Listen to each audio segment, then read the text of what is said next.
Hi, I'm Weston. I love talking about the Jets, and I'm here to talk about Week 15, where the Jets lose 30 to nothing. 30 to nothing. 30 to nothing to the Miami Dolphins. And in so doing, they are eliminated from the playoffs for the 13th consecutive season, and it's their 9th loss of the year, which means that it will now be 8 years since a 500 or better record for the New York Jets.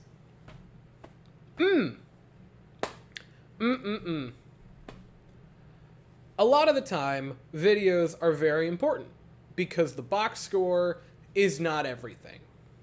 It can't tell you the little details and the little mini stories within the game. That's all you need this week. That's all you need. The box score says it way better than I possibly could. If you looked at that number, if you just read the title of this video, you got everything you need to know. Congratulations. If you're watching this, you're just going to listen to me be a sad Jet boy. I hope you stick around and listen to me be a sad Jet boy. Really would make me happy. But that's all it is. You lost 30 to nothing to the Dolphins.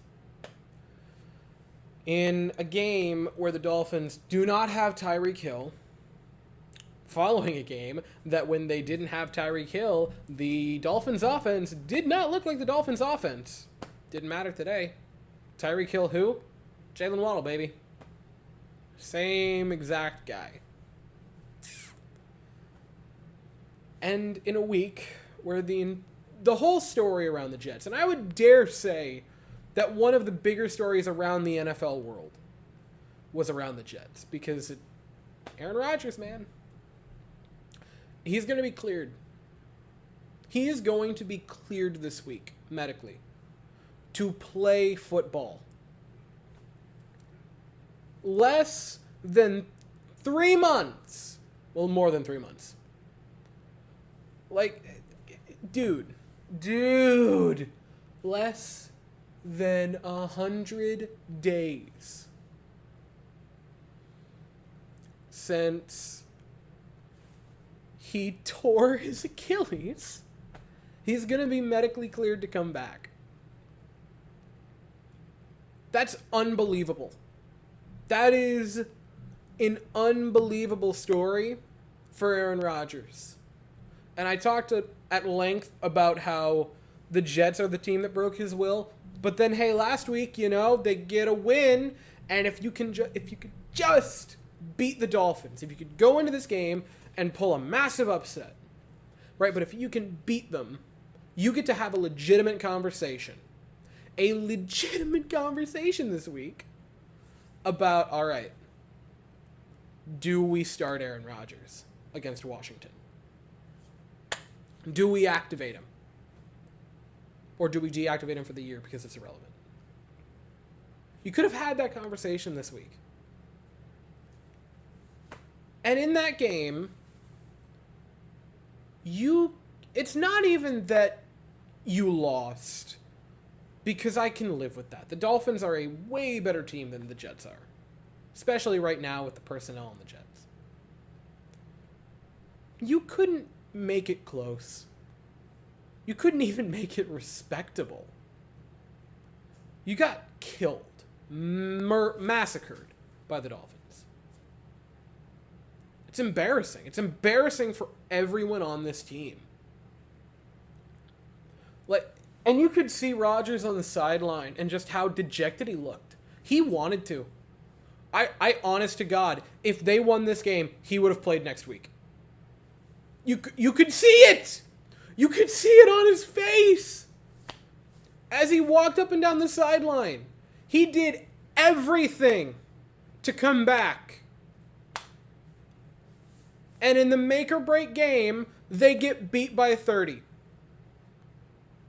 That is everything you possibly could need to know about this game and about this team.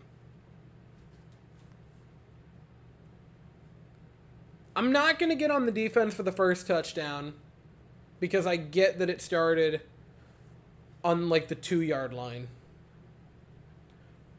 DJ Reed getting burnt by Jalen Waddle sucked.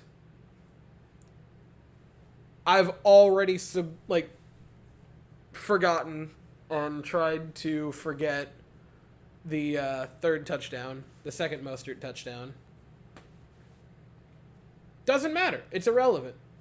The Jets' offense, I understand for much of it, was with Trevor Siemian. They couldn't put up a point. I don't know what else there is. I don't know what else there possibly could be. That was probably the worst offensive line performance I have ever bared witness to. Zach Wilson in the first half was getting eaten alive like I have never seen a quarterback get eaten alive. And it wasn't that there was one guy. There were multiple plays in the first half with Zach Wilson in where as soon as the ball was snapped, he either just faked it to the running back or just got his first set foot in the drop back, and there were 3 unblocked men on him. That was the worst O-line play I've ever watched. Zach looked bad. Again, I have a really, really hard time being too critical because he got hung out. Mekhi Becton was getting abused by Chubb. And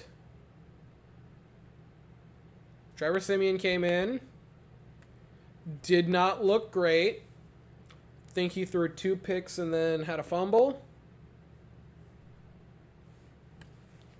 The Jets had 3 yards of total offense at the half. I remember that pretty vividly. For the first half, they were averaging 0.1 yards per play. Just,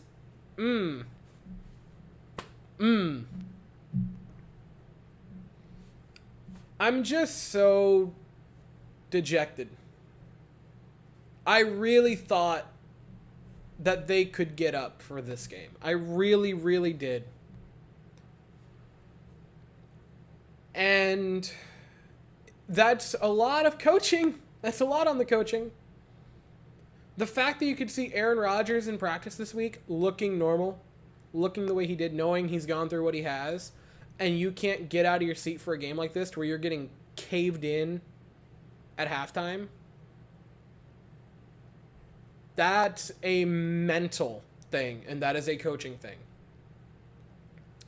I've said it, and I'll say it again. I would be perfectly fine if the only staff member on this team that came back next year was Jeff Ulbrich. If Hackett, Saleh, Douglas, if they were all gone, okay, I would not react. I would dare say that that's probably what they should do. They won't. For anyone who is going, what are you talking about? They're not going to. They're all going to stay for Aaron Rodgers, but Dude.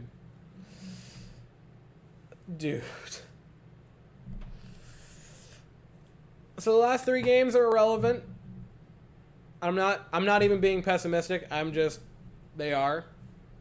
You're going to play the Commanders next week, and then you play the Browns, and then you're going to play the Patriots. And they are games that are going to occur. I don't know who we're going to see next week. Very well might see Brett Rippon, because Zach Wilson left this game with a head injury. The question on everyone's mind is it a legitimate concussion, or was the head injury him mentally saying, hey, I am going to die if I stay behind that line. I'm done. If it's that, and I saw some people saying, oh, what the hell. If it's that, look, I cannot stress it enough that this is a team that very likely 3 weeks ago said, you're never playing for this again, benched him, not only that, demoted him to the 3rd QB, and then 2 weeks later they were like, hey, we're short-staffed. Can you come in today? And then he just had to say yes. I don't know who plays next week as the quarterback, but it could be prime Dan Marino. Behind this offensive line, it just doesn't matter. And with this play calling, I'll throw that in there because the play calling today also was terrible again. That's super cool.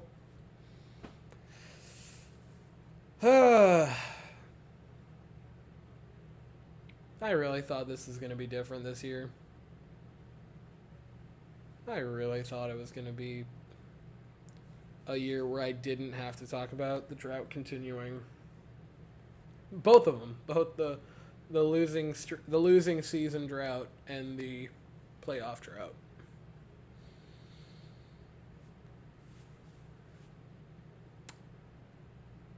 But the Jets are the Jets are the Jets are the Jets. So they play next week in Washington, if I'm not mistaken. 1 o'clock against the Commanders.